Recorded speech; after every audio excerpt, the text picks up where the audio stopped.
రాజధాని నిర్మాణానికి 1500 కోట్లు విడుదలకు కేంద్రం అంగీకరించింది. దీనిపై మరిన్ని వివరాలు మా ప్రతినిధి సురేష్ అందిస్తారు. సురేష్, కేంద్ర సాయానికి సంబంధించి మీ పూర్తి సమాచారం ఏంటి? కేంద్ర ఆర్థిక శాఖ ఏపీ కొత్త రాజధాని నిర్మాణం కోసం 1500 కోట్లకు ఆమోదిస్తూ నిర్ణయం తీసుకుంది.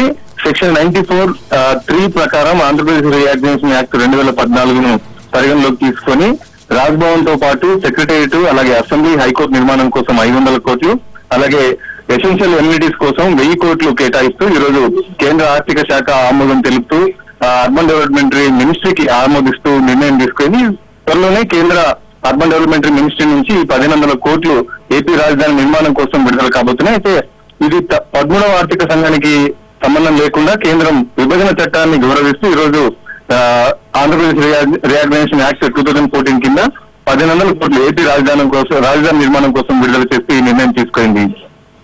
Okay, thank you Suresh.